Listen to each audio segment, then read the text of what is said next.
दोस्तों, आज मैं constitutional law of India part 2 के से सेमेस्टर 2 से संबंधित टॉपिक लेकर आपको प्रस्तुत हूँ। अनुच्छेद 301 से 305 की व्याख्या करने वाले प्रमुख भारतीय सर्वोच्च न्यायालय के फैसले, मतलब सर्वोच्च न्यायालय ने फैसला सुनाया है। व्यापार की स्वतंत्रता 301 से 305 में क्या कहा गया? व्यापार की स्वतंत्रता, फ्री ट्रेड। ये फैसले सामूहिक रूप से कर लगाने और नियमन करने की राज्य की शक्ति और पूरे भारत में मुक्त व्यापार, वाणिज्य और आपसी लेन देन की संवैधानिक गारंटी के बीच की बारीक रेखा को परिभाषित करते हैं। अब आते हैं कौन कौन से मामले जो प्रमुख हैं। नंबर 1 है अतियाबारी टी कंपनी लिमिटेड बनाम असम राज्य 1961। इस मामले के प्रमुख पहलू क्या थे? असम राज्य ने अपने क्षेत्र से होकर आंशिक रूप से भी ले जाई जा रही चाय पर कर लगा दिया था, जिससे असम से कलकत्ता माल ले जाने वाली चाय कंपनियों पर कर का असर पड़ा। इसके दलील में अतियाबारी टी कंपनी ने तर्क दिया कि यह कर व्यापार और वाणिज्य की स्वतंत्रता पर प्रत्यक्ष प्रतिबंध था। भारतीय संविधान का अनुच्छेद 301 जो कहता है कि कोई भी प्रतिबंध नहीं होना चाहिए, फ्री ट्रेड होना चाहिए, और चाय अधिनियम 1953 के टी एक्ट 1950 के तहत चाय पर केंद्रीय नियंत्रण, सेंट्रल कंट्रोल के कारण असम राज्य का अधिकार क्षेत्र भी नहीं था। तो सर्वोच्च न्यायालय ने क्या फैसला सुनाया? सर्वोच्च न्यायालय ने फैसला सुनाया कि यह कर असंवैधानिक था, क्योंकि यह अनुच्छेद 301 का उल्लंघन करते हुए पूरे भारत में व्यापार, वाणिज्य और आपसी लेन देन के मुक्त प्रवाह में प्रत्यक्ष रूप से बाधा डालता।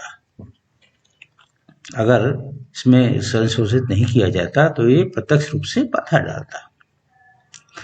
इसके द्वारा प्रमुख सिद्धांत क्या स्थापित हुआ? इस निर्णय में उन करों के बीच अंतर किया गया, डिफरेंशिएट किया गया, जो केवल व्यापार को सुगम बनाते हैं, जैसे सड़क रखरखाव के लिए क्षतिपूर्ति कर लगाया जा सकता है, और जो सीधे तौर पर व्यापार पर बोझ डालते हैं। व्यापार को सीधे प्रभावित करने वाला कर सामान्यतः अस्वीकार्य है, जब तक कि वह मार्ग के उपयोग के लिए क्षतिपूर्ति कर न हो। और इसके लिए क्या करना होगा? इसके लिए राष्ट्रपति की स्वीकृति आवश्यक है, जो भेदभावपूर्ण नहीं होना चाहिए।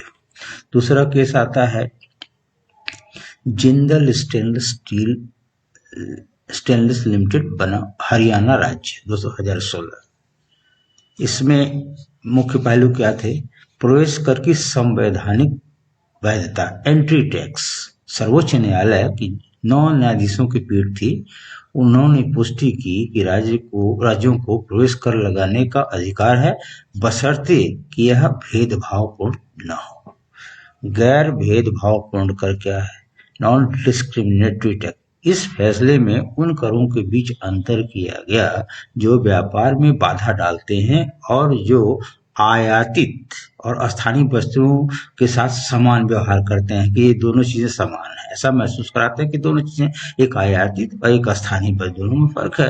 तो इसमें अंतर किया गया। संविधान के अनुच्छेद 304 ए और बी। सर्वोच्च न्यायालय ने स्पष्ट किया कि संविधान का अनुच्छेद 304 ए और बी यह स्पष्ट करता है कि ये अनुच्छेद जो व्यापार की स्वतंत्रता को नियंत्रित करते हैं कैसे लागू होते हैं, और यह रेखांकित करता है कि शत्रुतापूर्ण भेदभाव केवल भिन्नता नहीं, निषिद्ध है, प्रोहिबिटरी है, इसको नहीं करना चाहिए। निर्णय, जजमेंट। इस निर्णय ने आवंटित क्षेत्रों में राज्यों की स्वायत्तता पर जोर देते हुए संघ और राज्यों के बीच शक्ति के संतुलन को मजबूत किया गया। तीसरा केस आता है, फैसला जो है वो है बॉम्बे राज्य बनाम आरएमडी चमार बागवाला। सर्वोच्च न्यायालय ने फैसला सुनाया कि जुआ और लॉटरी जैसी गतिविधियां वैध व्यापार नहीं है, इस प्रकार ये गतिविधियां अनुच्छेद 301 के संरक्षण से बाहर हैं। सो दोस्तों, ये था कुछ प्रमुख न्यायिक फैसले जो स्वतंत्र व्यापार के संबंध में लिए गए थे सुप्रीम कोर्ट द्वारा। आपको ये वीडियो कैसा लगा कमेंट में जरूर बताएं, और जिन लोगों ने अभी तक इस चैनल को सब्सक्राइब नहीं किया है प्लीज सब्सक्राइब करें ताकि मेरा मनोबल बढ़ा रहे और मैं आपके लिए इसी तरह के अच्छे टॉपिक्स पर वीडियो आपके लिए तैयार करूं, और जो आपको एग्जाम्स में बहुत ही महत्वपूर्ण रहेंगे, आपको बहुत हेल्प मिलेगी। Thanks for watching.